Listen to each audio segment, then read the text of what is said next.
Hello, good day everyone. So this video lesson is all about applying percentages in various contexts.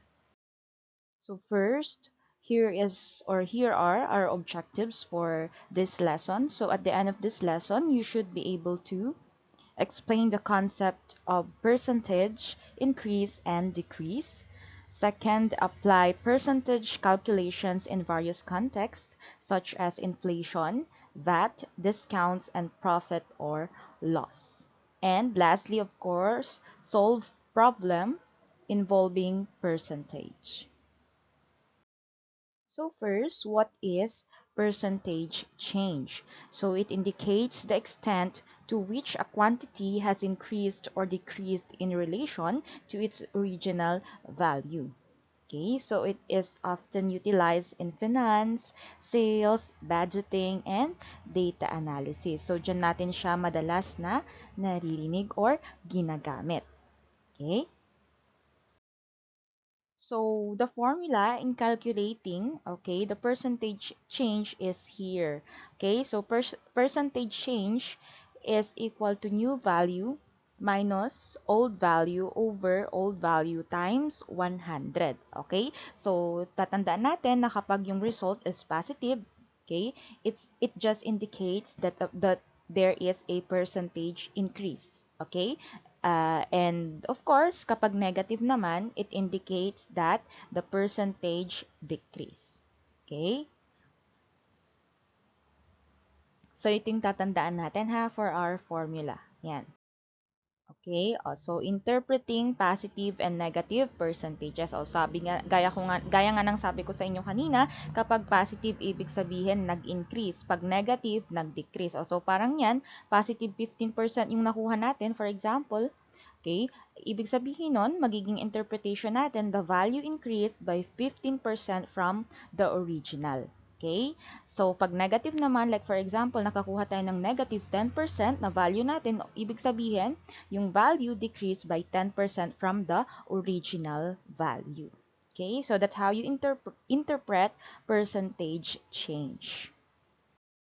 Ayan. So, here are some example lang. For example, yung old price is 600, okay? Tapos yung new price is 650 pesos.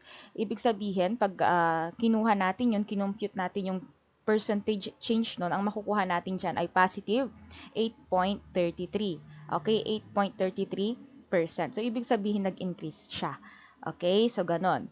Pag ito naman, next enrollment, o kung 500 pesos or 500 last year, ngayon 550, okay? So, nag-increase siya. Ibig sabihin nun, ang interpretation natin, nag-increase siya ng 10%. Okay?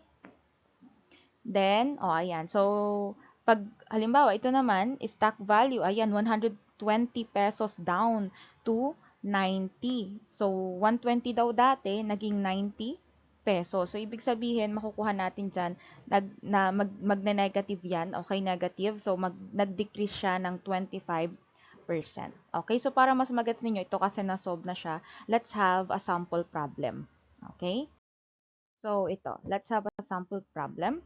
So, a school bag costs 800 pesos. So, after a price increase, it now costs 920 pesos. So, what is the percentage increase in the price? Okay, so dito, hindi na natin siya interpret kasi sinabi na nag-increase daw siya. Obvious naman, di ba? So, from 800 daw, so let's first write the given. So, for our new value. So let it be NV. Ayan. So NV new value is alin dyan? Oh, so a school bag dati daw 800 tapos naging 920. So yung new value natin ay 920. Yung old value naman natin yung dating presyo niya which is 800. So using the formula, ayan, percentage change. Okay? So percentage change is equal to, ano yung new value ulit natin?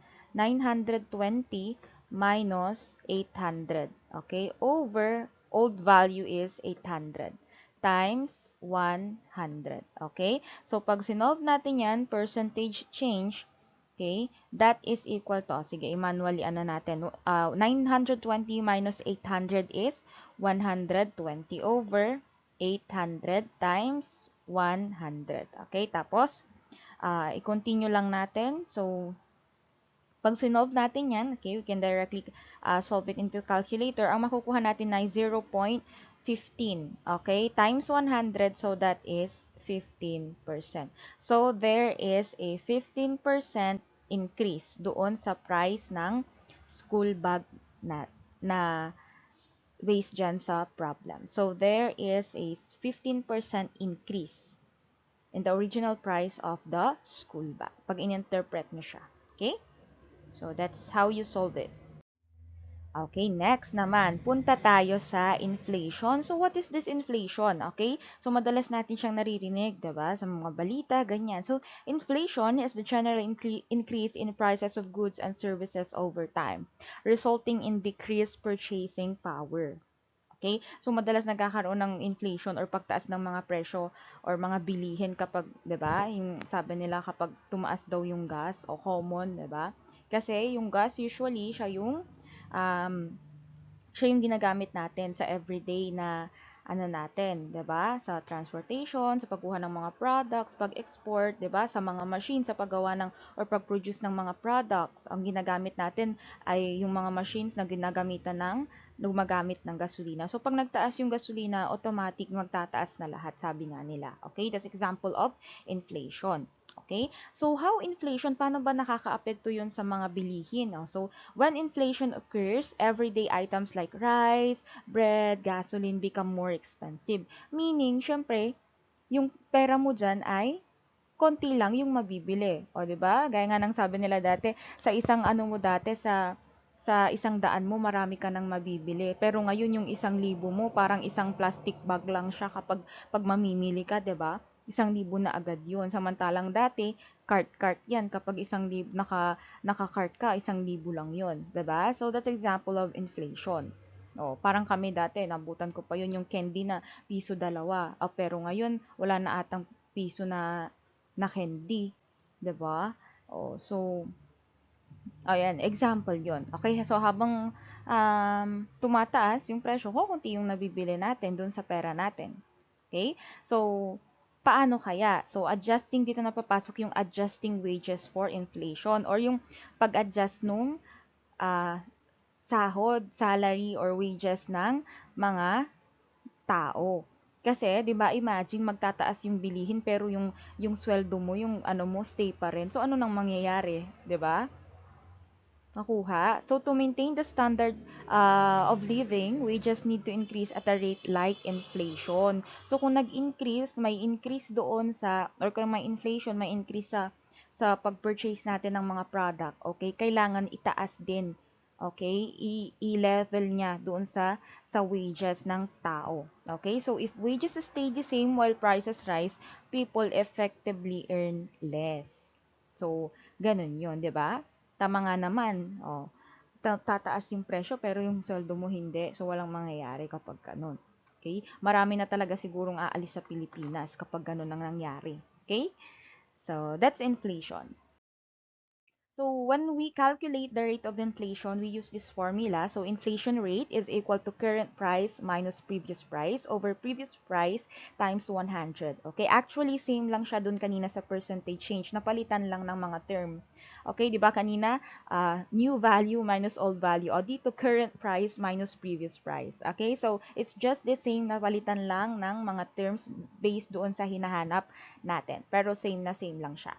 Okay, so yan, example nito, ito na-solve na rin siya. Later, magbibigay na lang tayo ulit ng problem na hindi pa na-solve. So, para mag-gets ninyo. So, dito daw, before, 40 kilograms daw yung rice nung 2020. Tapos, nung 2024 na, naging 55 per kilograms. Okay? So, pag i-compute natin yan using this formula, we could get 37.5% increase. Also, kung nag-increase ng 37.5 yung bilihin na yan, kailangan ganun din itaas yung sahod or yung sweldo or wage ng isang tao.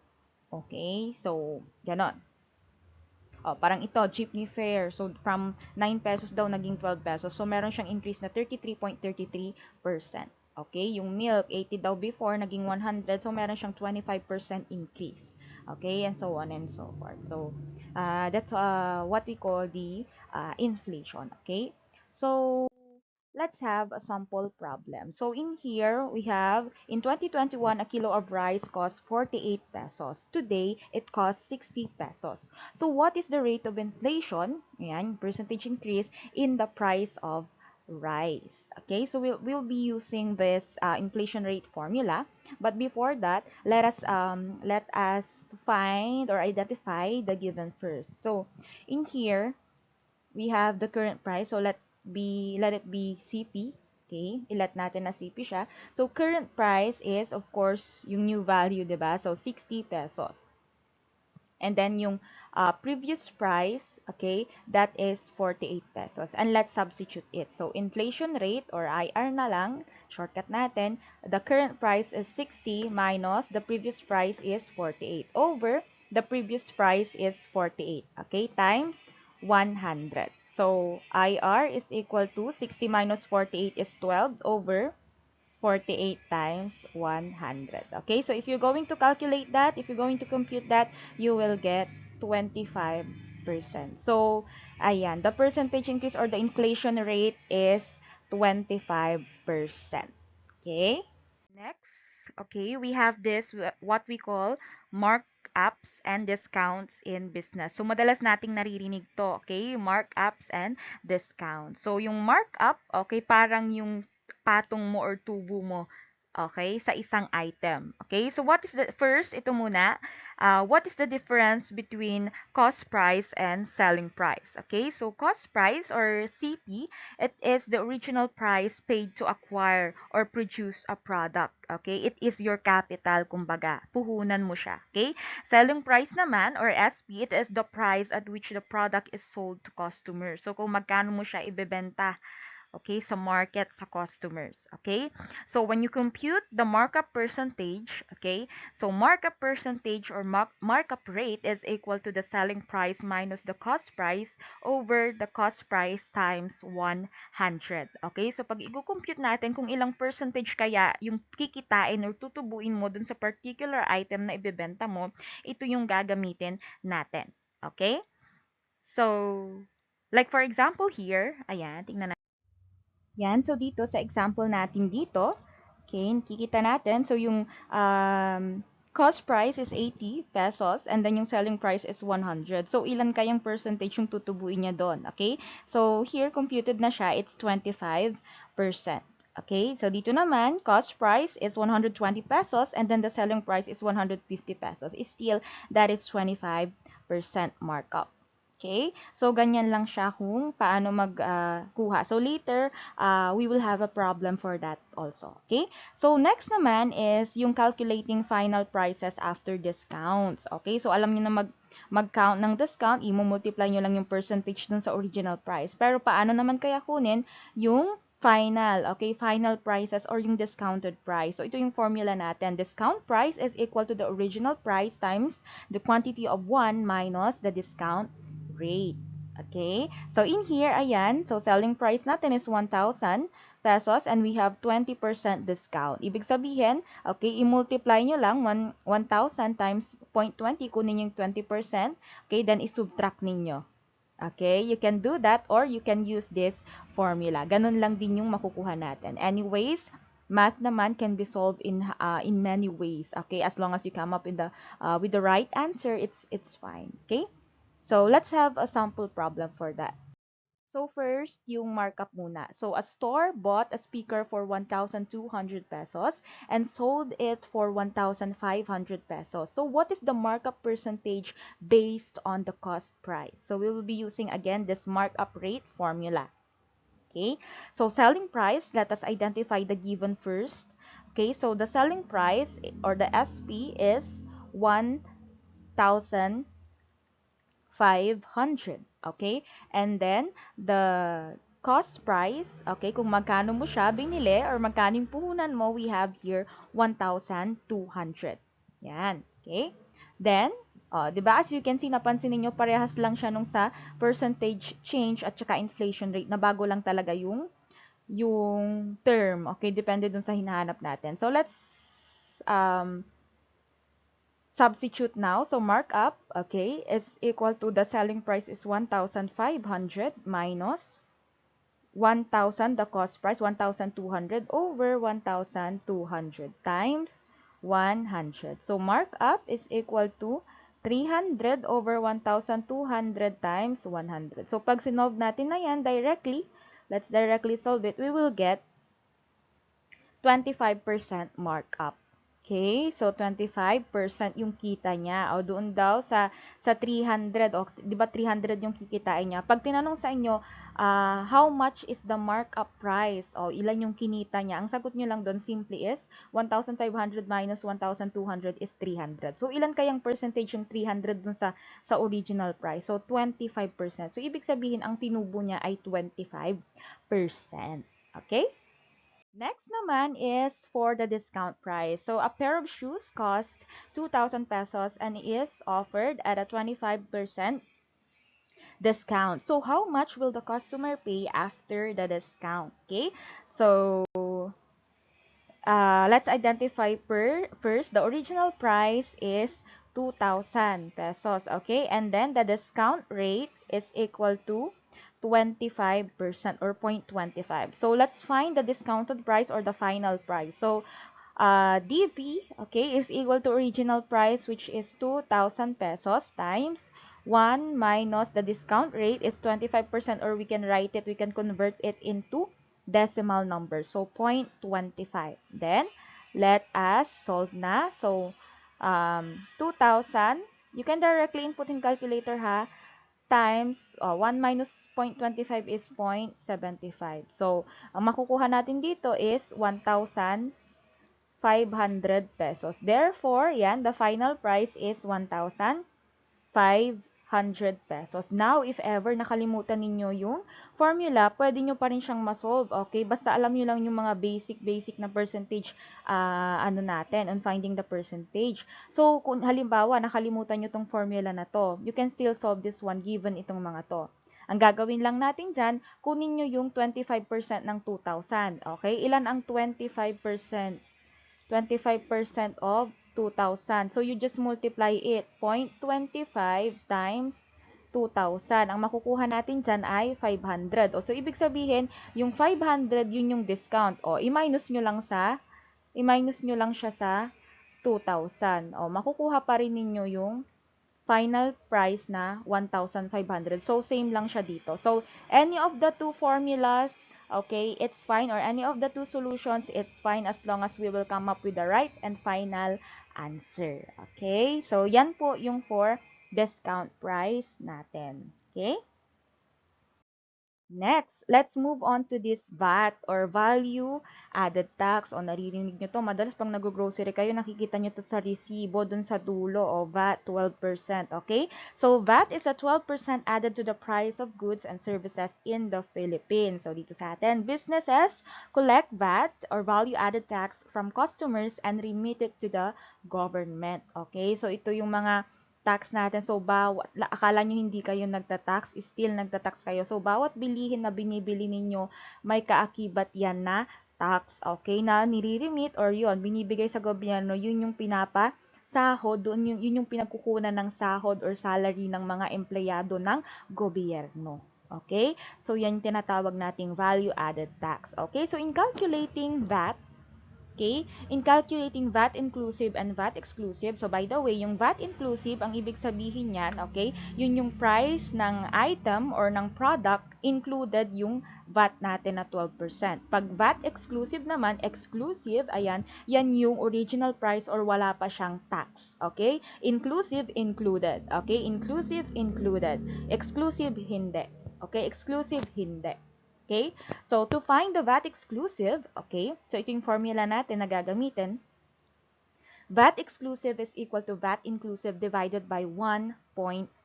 Okay? So, bakit kaya? Saan nakuha yung 1.12 na yan? Eh, 'di ba sabi ko nga, 12% lang yung tax. Eh, di dapat pag kinonvert natin siya, into decimal, 'di ba? Dapat 0.12 lang siya.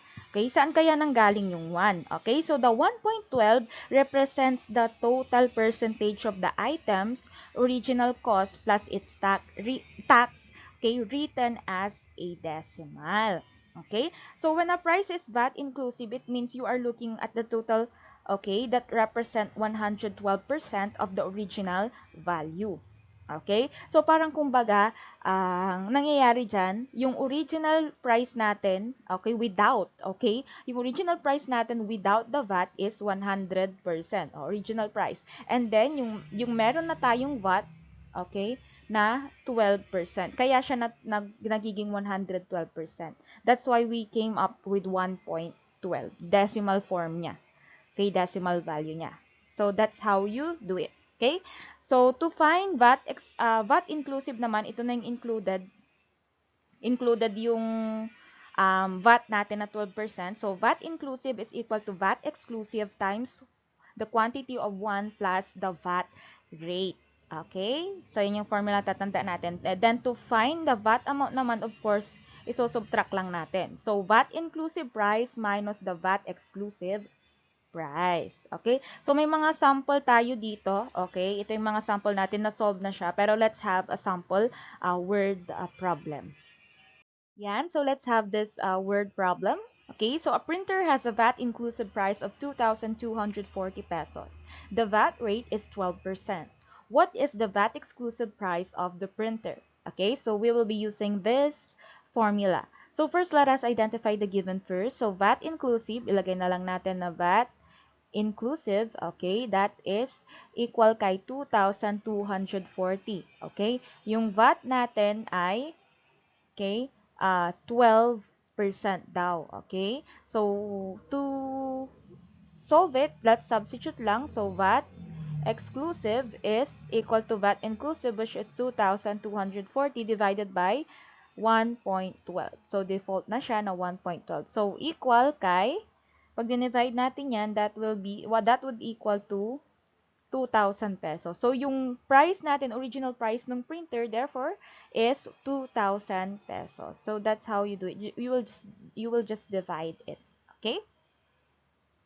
So, let's have more challenging problems to solve. Ayan. So, in here, Mariel is buying the following school items at the bookstore's back-to-school sale. So, yung notebook daw, 60 pesos siya with 20% off or discount. Okay? Ballpen set, 120 pesos siya originally, pero meron siyang, may promo sila na 10% off. Backpack naman is 850 pesos, pero 25% off siya. So, the questions here are, calculate the total discount for all items and determine the final amount Mariel pays. So, una, kukunin muna natin, of course, isa-isa yung discount per item. Okay? So, dito sa notebook, sige, dito na natin siya isolve. So, ito more on parang common sense na rin or basic computation ng mga percentages of a value or finding the percentage of a value. So, dito, 20% of 60 pesos. So, ita times lang ninyo yan. 0.20, ay sige, dito ko na lang siya isusulat para mas makita ninyo. Para nakatapat siya. So, 0.20 times 60. Okay? Pag kinumpute natin yan, ang makukuha natin ay 12 pesos. Okay? So, ibig sabihin yung discount, okay, ni Mariel sa notebook ay 12 pesos. Okay? So, sa 120 naman, dito sa ballpen naman, so 0.10 tayo dyan times 120. So, ang makukuha naman natin dyan ay 12 pesos din. Ayan. So, 12 pesos. Then, sa backpack naman, 850 pesos siya, pero may 25% daw siya. So, 0.25 discount, ayan, times 850. Okay, so pag kinompute natin yan, ang makukuha natin ay 212.50. Ito yung discount ni Mariel. Okay, so total discount, okay, i-add lang natin ito. Okay, so we have to add lang this one. Okay, so yung total niya, okay, yung total discount ni Mariel, i-add lang natin 12 plus 12 plus 212.50, okay? Ang makukuha natin ay 236.50, okay? So, ito na yung total discount niya. So, therefore, yung sagot natin sa letter A ay 236.50. Okay? Then, ano yung pinapakuha pang isa? Final amount. Okay? So, paano kaya natin kukunin? Given yan, yung mga yan. So, final amount, of course, una natin gagawin is, i-add natin yung dapat na presyo. Ito, total. Okay? So, i-add natin for final amount. Okay? For final amount, i-add natin yung 60, 120, tsaka yung 850. Okay? So, pag inad natin yan, ayan, 6 plus 2 plus 5, that is 13, carry 1, 8, 9, 10. Okay? So, we have 1,030. So, yan dapat yung presyo kapag walang discount. Pero since may discount tayo, isusubtract natin siya. Okay? So, 1,030 minus yung 236.50 na discount. Okay? So, pag sinob natin yan, ang makukuha natin ay, dito natin nakuha yung ano ha, yung discount niya kasi yung total discount niya. Ang makukuha natin ay 793.50. Okay? So, we have the discount total and the final amount that Mariel will pay. Okay? So, yun yung ating magiging final answers. Okay. Ganyan lang siya kasimple. So, gagamitan lang natin siya ng analyzation and common na basic computation for percentages. Okay? Yan. So, ito naman. A store sells a calculator for 1,344, which is VAT inclusive 12%. Okay? So, what is the VAT exclusive price of the calculator and how much VAT is included in the price? So, dito, dalawa ulit yung hahanapin natin. Okay? Yung VAT exclusive. So, again, ang formula natin for VAT exclusive is, okay, so VAT exclusive, ilagay lang natin, VAT exclusive is equal kay VAT inclusive, okay, divided by 1.12. Okay? So, VAT inclusive is 1,344 divided by 1.12. So, pag kinompute natin yan, ang makukuha natin ay 1,200 pesos. So, yung sagot natin dito sa unang tanong ay 1,200 pesos. Okay? Next, how much VAT is included in the price? O, so, paano natin makukuha? Ilan daw yung VAT amount natin? O, di ba yung VAT amount is equal lang siya kay,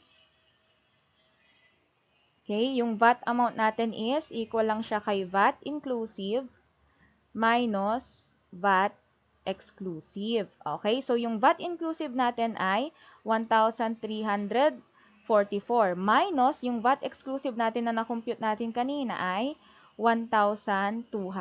So, therefore, okay, yung VAT amount ay, i-minus lang natin siya, 144. Okay? So, ang sagot dito sa pangalawang tanong ay 144. So, ganun lang siya ka-simple. As long as you know how to do it, how to solve it, madali na siya. Okay? Kahit dalawa-dalawa or tatlo-tatlong tinatanong pa dyan sa isang problem. Okay? So, yan. Next naman ito. Jomar bought 10 sets of pencils for 150 pesos. So, 15 pesos each yon, di ba? So, he planned to sell each set at 20 pesos. But to sell faster, he reduced the price to 13 pesos. Okay? So, calculate his total sales. So, did he gain or lose money? By how much? Absolute and ayan, percentage. So, what should the selling price have been to earn a 30% profit? Okay? So, sabi dyan, o nalugi ba siya o kumita siya? Okay? So, yung total sales niya, okay, calculate his total sales. So, since 10 sets yon, okay, tapos binenta niya ng 13, so 10 times 13 pesos, that is 130 pesos. So, yung total sale niya lang is 130 pesos. E kaso, yung kanyang puhunan ay 150 pesos. So, 150 pesos yung puhunan niya minus yung pinagbentahan niya, nalugi siya. Okay? 20 pesos loss. Okay? Nalugi siya ng 20 pesos. Okay? Ilang percentage kaya yung ikinalugi niya? Okay? So, kukunin natin yung percentage, okay, itong 20 pesos doon sa original price. Okay? So, yung percentage natin is So, 20 pesos divided by 150. Okay, times 100. So, isulat ko na lang na ganito para mas makita ninyo. Titingnan natin yung percentage decrease niya or yung loss niya. O, 'di ba? So, paano natin kukunin 'yon? We have 150 minus 130 over 150 yung original natin times 100. So, pag kinompute natin yan, okay, pag kinompute natin yan, we will get 13.33%. Okay? So, ibig sabihin, nalugi siya ng 13.33%. Yan. Okay? So, for the selling price, para maka-earn siya ng 30 pesos, okay, ang gagawin, 30 pesos, sorry, 30% para maka-earn siya ng at least 30%, okay, ang gagawin natin dyan, magkano yung yung isang set ng pencils niya, 15, no? So, ang gagawin natin dyan, 15, okay, 15 pesos times 1.30, okay, or 130%, kasi yung 100 natin, yun yung 15 pesos. Tapos, dadagdagan natin siya dapat ng 30% para makatubo siya ng 30%. Kaya, naging 1.30. Nakuha? Yung 1 dyan, yun yung 15. Yung 30, yun yung tutubuin dapat. So, pag kinuha natin yan, okay, ang makukuha natin ay 19.50 pesos. So, ganun lang siya mag-compute kung paano ka mag-compute nung sa need mong tubuin. Okay? So, 30%. So, ang magiging answer natin for letter A, ang total sales niya ay 130 pesos. Okay? Ang loss niya ay 20 pesos. At ang percentage ng 20 pesos na yun dun sa 150 ay 13.33%. Okay? At yung selling price na dapat na ipagbenta niya para makatubo siya ng 30% is 19.50 pesos. Okay? So, ganon. Next, problem 4. Ayan. So, last problem na to, I think. So, in 2020, a school lunch costs 50 pesos. By 2024, the same meal costs 70 pesos. Meanwhile, a learner's weekly allowance increased from 300 to 360 pesos. So, calculate the percentage increase in lunch costs, calculate the percentage increase in allowance, and based on this, okay, is the allowance increase enough to keep up with lunch inflation? Ayan. So, tingnan natin. So, first, we have to calculate, ito na lang para hindi magulo, the percentage increase in lunch cost. So, percentage increase daw. So, ang gagawin natin, paano na ulit sinosolve yung percentage increase? We have the formula, new value, percentage change. Okay, new value minus old value over the old value times 100. So, paliitin natin para magkasya. So, yung new value nung meal or nung lunch niya is 70 minus the old value is 50 over 50 times 100. So, i-direct na natin. Ang makukuha nating sagot dyan ay 40%. Okay? So, 40%. Ito yung for letter A. For letter B naman, percentage increase din nung allowance niya. So, new value minus old value over old value times 100. So, new value nung allowance niya ay 360 minus yung old value ay 300 over 300 times 100. Okay? So, pag kinompute natin yan, okay, ang makukuha natin ay 20%. Okay? So, sa tingin natin, letter C. Okay? Letter C. Paano kaya natin sasagutan yung letter C? Based on this, is the allowance enough to keep up with lunch inflation? O 20% lang yung sa allowance niya, pero yung sa taas nung presyo nung lunch niya ay 40%. Okay, so lunch cost increased 40%, while yung allowance niya, it only increased 20%. So, the allowance increase is not enough to match inflation. So, hindi siya match. Okay, not enough. Not enough.